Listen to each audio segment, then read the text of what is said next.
I had my Glock cleaned, oiled, and cocked before she even finished the call. It was 12:47 a.m. I was already awake, sitting in the shadows of our walk-in closet, one hand on my old combat knife, the other gripping the cold leather handle of my Glock 19. I wasn't planning on using it. Not yet. I just needed to hear it from her lips. Confirm what my gut had been screaming for weeks. She walked into our bedroom like nothing was wrong. Makeup still on. Hair tousled in that way she thinks screams sexy. She dropped her purse, kicked off her heels, and plopped on the bed, giggling softly. Not for me. For him. Then came the call. I heard her voice, syrupy sweet, fake as hell. Hey baby, she purred, low and slow. He's asleep. This idiot doesn't suspect a thing. My eyes narrowed. My breathing stopped. She giggled again. Send your Hitmen tomorrow. Make it look like a robbery gone wrong. I'm sick of playing house with this loser. She paused. Laughed. No, he's still got no clue I'm not just fing you. I'm fing him over. His money, the house, the business. All mine once he's gone. That was it. That was the moment I realized I wasn't just dealing with a cheating wife. I was sleeping next to a snake. A snake with blood on her hands. But what Madison didn't know, what her boy toy didn't realize, was who the hell I really was. I'm Nathan Walker, former Marine sniper, current off-book CIA operative. My entire existence has revolved around uncovering lies, executing missions with precision, and disappearing without a trace. And she thought I didn't suspect a thing? Here's the truth. She played the perfect wife until she didn't have to anymore. Sweet smiles, fake moans, and the occasional I love you whispered between Netflix episodes and late-night tacos. I knew something shifted about 6 months ago. She started hiding her phone. Started working late at a job that doesn't have an office. Started coming home smelling like cologne I don't wear. She called me boring. Started comparing me to her friends' exciting husbands. Told me I needed to live a little. All the while, she was living in every way behind my back. But I didn't confront her. Not then. I did what I was trained to do. I watched. I listened. I collected intel. Bugged her car. Tracked her phone. Monitored her late-night rendezvous. It was some punk named Travis. 35, personal trainer, drives a rented Corvette, and thinks protein shakes are a personality trait. He'd been sleeping in my bed, drinking my whiskey, whispering trash into my wife's ears. And now? Now he was sending killers after me. I moved silently from the closet as she snored into her silk pillowcase, oblivious. I stood there for a minute, watching her breathe, her lips still wet from another man's kiss. There was a moment, a brief, dark moment, when I thought about ending it right then. But no, that would be too kind. She wanted a show? She was going to get a damn war. I slipped out of the room and down to the basement, unlocked the wall panel behind the furnace. Inside was a safe containing everything she never knew about me.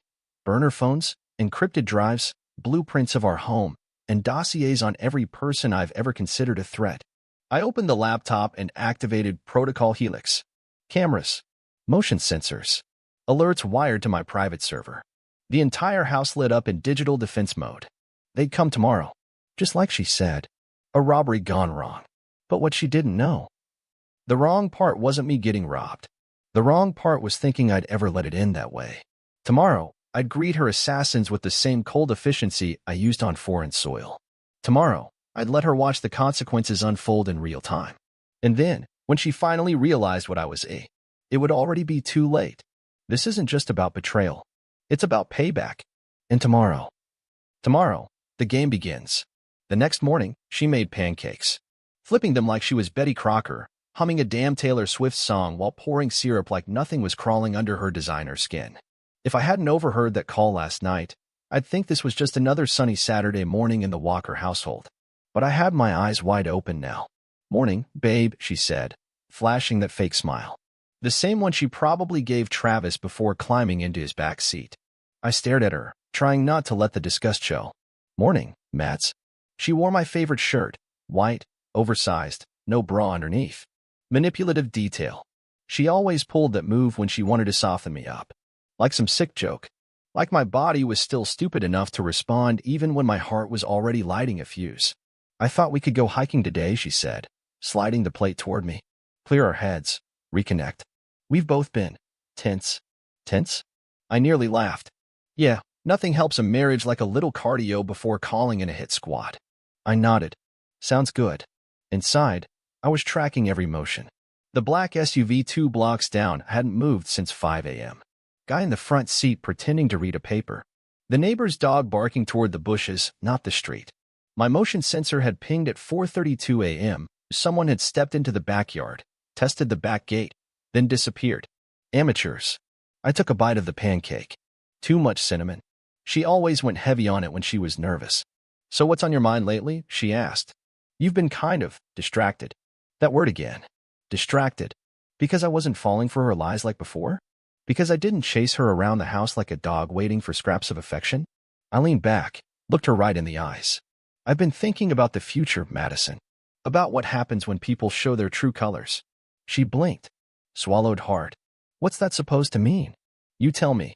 She stood abruptly, grabbing her empty coffee cup and walking to the sink. I'm not doing this right now. Not with you twisting everything. Classic deflection. Before I could push further, her phone buzzed on the counter. She glanced at it too fast and turned the screen face down. It was Travis. Had to be. Probably confirming the time of delivery. I walked over, leaned beside her. You ever feel like the past never really stays buried? She froze. Just for a second. But I saw it. That crack in the mask. She looked up at me, voice suddenly colder. You're acting weird, Nate. Like paranoid or something. Paranoid. I laughed. Out loud. For the first time in months. You know what's funny, Madison? I whispered, stepping closer so my lips brushed her ear. Sometimes the guy you think is a loser turns out to be the nightmare you never saw coming. She pulled back, clearly rattled. What the hell is wrong with you? Wrong with me? No. What's wrong is the fact that she ever thought I'd be an easy mark. That afternoon, I got a ping on my burner. Movement behind the house. 2 heat signatures. One near the garage. One on the roof. They were early. And Madison? She was on the phone in the guest bathroom, whispering again. Probably trying to confirm if the job was still on schedule. I was done playing house. The plan was in motion now. And tonight, someone's blood would be on my lawn. I just hadn't decided whose yet. For 06 p.m. They came early. I watched from my garage, standing still behind a wall panel that had seen more covert gear than a SWAT van. Madison was upstairs pretending to fold laundry, probably texting that clown Travis with her, he's still clueless, updates. But she had no idea I was already 10 steps ahead. The first guy rounded the side of the house. Gray hoodie. Too bulky for April, he was hiding something under it. He paused by the trash bins, then ducked behind the AC unit. His boots were too clean. Movements too stiff. Not a street thug. Not a crackhead. A pro. Or at least someone trained to look like one. The second one was slower. Bigger. Bald. Beard. Tactical gloves. He took the back route through the neighbor's yard, slipping through the fence I'd left partially open on purpose. Amateurs. Both of them. I dealt with warlords who moved quieter. I waited until they were both inside the perimeter. No masks. They were planning to make it quick. In and out. A robbery gone wrong like Madison had requested. But the moment I heard the one behind the AC unit cock his weapon, I knew this was no scare tactic. This was execution. I moved quickly, silently. Years of ghost operations had taught me how to blend into shadows. I had 2 options, kill or expose. Killing would have been easier, cleaner. But this wasn't just about survival anymore. This was about truth. About pulling the curtain back so the whole stage could burn. I reached the breaker box, disabled the cameras I didn't control, and left only mine running. My hidden lenses were now capturing everything. Their weapons, their approach, their coordination. Everything I needed. Then I walked through the side entrance and slammed the door behind me, just loud enough for Madison to hear. She called out from upstairs. Babe? You back already? I didn't answer. I went to the kitchen and opened the silverware drawer, then flipped the false bottom and pulled out my second Glock. Loaded. Silenced. They entered 30 seconds later. Quiet as they could manage, but not quiet enough. The one in the hoodie stepped into the hallway, weapon drawn. I raised mine from behind the fridge. Drop it, I said, calm as a surgeon. He froze. Didn't expect me there. Didn't expect me armed. Do it, I repeated, voice cold. Or your buddy picks your brain matter out of the tiles. He dropped it. Baldy came in hot behind him, saw the gun, hesitated, just long enough for me to fire a single round into the floorboards at his feet. Panic. Both hands went up. Yo, we don't want trouble. Too late for that, I snapped. Drop your comms, weapons, Everything. Now. They obeyed. I kicked their gear away. My hand didn't shake once. Who sent you? They looked at each other. But he spoke first. I don't know his name. Just got a job through a third party. Said the house would be empty. Liar. I stepped closer. You were told to make it look like a robbery. That's not random. Baldy swallowed hard. Look, man, we're just contractors. Freelancers. That's it. I turned to Hoodie. How much? 10 grand each. Dead. A nod. I recorded everything on my body cam, hidden inside my flannel collar. Then I motioned toward the living room. Sit. Both of you. Hands on your knees.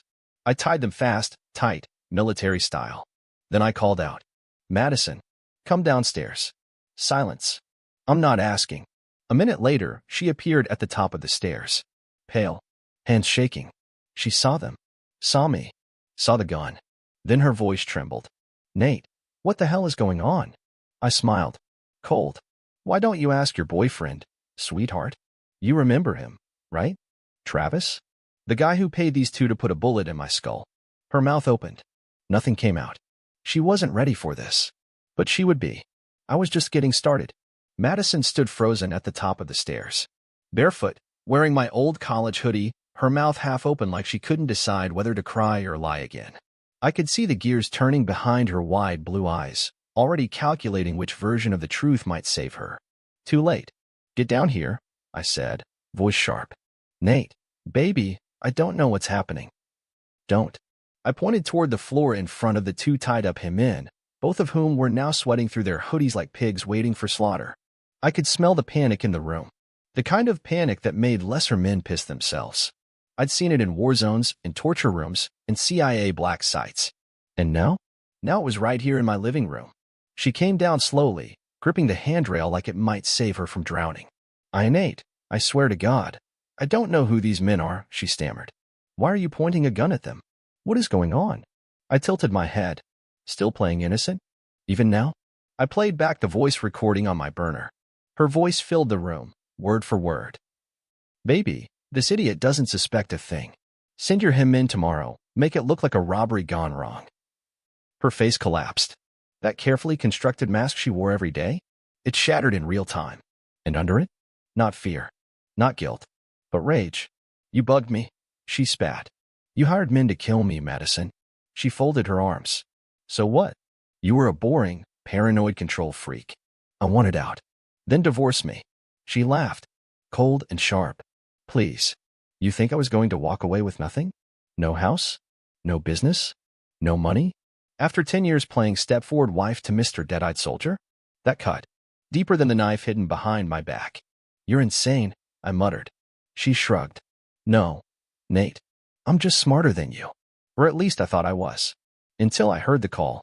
Until you remembered you're not just some domesticated loser playing backyard grill master, she sneered. I moved toward her, gun still in hand. You used me. She leaned in, eyes flashing. I faked every moan.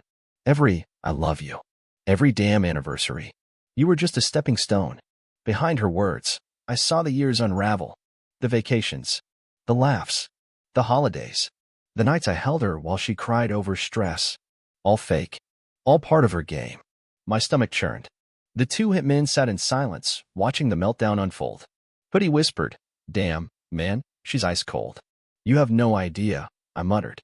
Then Madison turned and bolted for the door. She almost made it. But the hallway trap was still active. A tripwire snapped across her ankle and brought her down hard. She screamed as her face slammed into the floor. I walked up behind her, leaned down. You're not going anywhere. She spat blood, then laughed. What now, huh? You gonna kill me, Nate? Go full psycho. I didn't blink. No. Killing you would be too easy. I want you to feel it. Feel what? Betrayal. Like I did. But worse. She tried to kick me. I stepped back. You're done playing games. I turned to the Hitmen. Get comfortable, boys. Cops are gonna love your confession. They looked at Madison. You didn't say he was this guy. She snapped. Shut up. I grabbed my phone, dialed the agency's shadow contact. Package is secured. Confirming identities. 2 contractors, 1 inside threat. They answered with 2 words. Understood. Extraction inbound. This wasn't about saving myself anymore. This was about dismantling the entire web she'd spun and watching it collapse on her head. And we were only halfway there. By the time the black SUV pulled up outside, Madison had stopped pretending. No more fake tears. No more gaslighting. She sat on the floor with her legs crossed, blood smeared across her lip from the fall, and a smirk that made my skin crawl. Like she was proud of what she'd done. The Hitmen were zip-tied, mouths taped, and sitting against the wall like obedient little schoolboys who'd just learned their substitute teacher used to be dealt a force. I stood at the window, watching the agency vehicle slow to a crawl. Tinted windows. Bulletproof. Unmarked. It idled at the curb, engine purring like a sleeping panther. Madison noticed. "What the hell is that?" she asked, her voice more curious than afraid. "Back up. Back up," she scoffed. "You're not even on active duty anymore." "Wrong again." I didn't respond. Instead, I opened the front door and gave a single nod. Two men in gray polos and tactical jeans approached. They looked like civilians to the average eye, but they moved like wolves. The first one spoke quietly. "Walker. Package verified. These the freelancers?" I nodded. Confirmed. Full confession. Audio and video. They glanced at Madison. She tried to stand up straight, adjusting her hoodie like she still had dignity to preserve. "And her?" one of them asked. "Civilian," I said. "No jurisdiction. But she's the one who ordered the hit." The taller agent tilted his head. "You want her handled?" I turned and locked eyes with her. Her look was pure venom. "No," I said.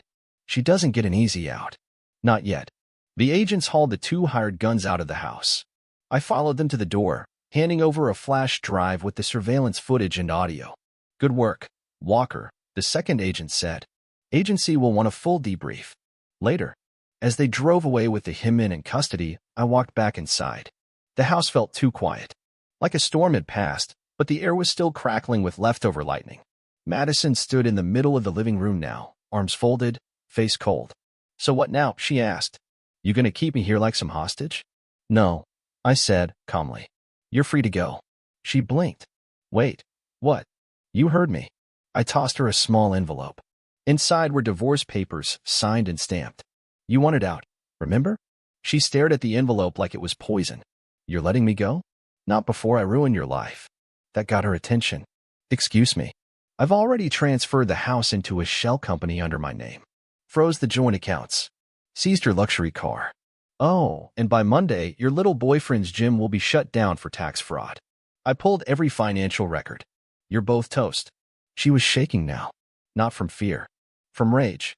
"You bastard," she whispered. "No, you don't get to say that. You plan to have me killed." "You deserved it," she screamed. "You never looked at me like I mattered. You were always in your own head, planning missions, keeping secrets. What kind of marriage is that?" "A safe one," I said. "Until you shattered it with your lies." Her voice cracked. "You think you're the victim here?" "No. I know I am." We stared at each other. 10 years of memories collapsing in that silence. The trips. The late nights. The hand squeezes under the table. All dead weight now. "I loved you once," I said. "But now? I don't even recognize the woman standing in front of me." She tried one last jab. "You'll die alone, Nate." I smiled. "That's still better than dying beside you." I opened the front door. "Get out." She hesitated. "Now." She left without another word. And just like that, the house was empty. But not quiet. Not peaceful. Just hollow. The silence after Madison left was deafening. No clacking heels. No perfume lingering in the hallway. No distant sound of her phone buzzing with Travis's dirty texts. Just the tick of the old wall clock and the low hum of the fridge. For the first time in years, I was alone. And I mean truly alone. You'd think I'd feel free. Relieved. Maybe even victorious. But that's not how betrayal works. It doesn't just bleed you, it rots you from the inside. I sat at the kitchen table staring at the cold pancakes she'd made that morning. The syrup had crusted around the edges. Her lipstick still marked the rim of the coffee mug. I should have thrown it all away. But I couldn't move. It wasn't just the cheating. Or the Hitmen. It was the performance. She'd smiled in my face while planning my murder. Slept beside me, made love to me, while texting her lover instructions on how to make it look like a robbery. That level of cruelty? It carves something out of you. Leaves a hollow space that no justice can fill. I pulled out my burner phone and deleted every recording. The audio, the video, gone. The CIA had everything they needed. I wouldn't need to hear her voice ever again. Then I opened my main phone. Hundreds of messages. Missed calls from friends, colleagues. News updates already spinning headlines about a local business owner's thwarted assassination. I ignored them all. Instead, I scrolled through my photos. Madison in Hawaii, laughing on the beach. Madison at Christmas, kissing my cheek. Madison in bed, pretending to be the woman I loved. Delete, delete, delete. One by one, I wiped her from my digital life. But she wasn't gone. Not really. She still haunted every corner of this place. Every crack in the floorboards. Every wine glass in the cabinet. Even the smell of her coconut shampoo lingered in the damn shower. I needed to burn it all down. Instead, I poured myself a drink. Bourbon. The expensive kind I kept for retirement parties and funerals. I figured this counted as both. As the alcohol burned down my throat, the weight of it all hit me like a sniper round to the chest. I had survived wars, torture, covert missions behind enemy lines. But nothing prepared me for this kind of emotional warfare. The betrayal wasn't fast or explosive. It was slow, surgical, intimate, like being strangled by someone you once trusted to hold your heart. I didn't cry. Couldn't. My body was too locked up in survival mode to make room for grief. Instead, I walked into my bedroom and tore the sheets off the bed, ripped them straight down the middle and shoved them in a trash bag. Her scent was still in the fabric, mocking me. I pulled the wedding photo off the nightstand and stared at it. She looked so innocent, so happy, so fake. I didn't smash the frame. I didn't scream. I just turned it around, face down. Maybe one day I'd throw it into the ocean. But not today. That night, I slept on the couch with a gun under my pillow, even though the threat was gone. Not because I thought someone would come, but because my body hadn't stopped running the simulation. What if I hadn't overheard that call? What if I had died? Would she have cried at the funeral? Would she have married Travis after collecting the insurance? Would anyone have ever known? I closed my eyes. The answer echoed in the dark. No, she would have gotten away with it. And that truth? It cut deeper than any bullet ever could. A week passed. One long, drawn-out, empty week. The agency sent a cleanup team 2 days after the incident. Not to mop up blood. No one had been shot, after all, but to erase the digital traces. Wipe my house from surveillance grids, clear my name from news circulation, reseal the secrets. As always, they left no footprints. Just silence. I kept waiting for Madison to do something. Call. Text. Apologize. Scream. Sue. But she disappeared like smoke. I knew she hadn't gone far, she was too arrogant for exile, but she had enough sense to know not to poke the hornet's nest again. But her presence still lingered. The neighbors avoided me now. The lady across the street stopped waving. Even the mailman hesitated when dropping off my letters, probably wondering if I was the guy who caught Hitmen in his backyard. They didn't know the full story. They never would. One night, I got a text from an unknown number. No words. Just a photo. Madison, sitting in a bar beside Travis. She was laughing. He had his hand on her thigh. Same smirk. Same empty eyes. Like nothing had happened. Like they hadn't tried to erase me from the planet. I stared at the image for a while. Not angry. Not shocked. Just numb. I deleted the text without replying. The next morning, I went to the range. The smell of gunpowder and metal was oddly comforting, like coming home after a decade-long storm. Every pull of the trigger was like therapy. Pop. Madison lying to my face. Pop. Travis touching what was mine. Pop. The call. The voice. Pop. Make it look like a robbery. I emptied 2 full mags. Didn't miss once. On my way back, I drove past her new condo. Not on purpose. I just memorized the address from her last lease renewal. A habit. A leftover reflex from years of recon. I saw her car. Her vanity plate still the same. Drama. How fitting. I didn't stop. I didn't need to. She'd already lost. Not in the way she'd understand. See, she thought love was a weapon,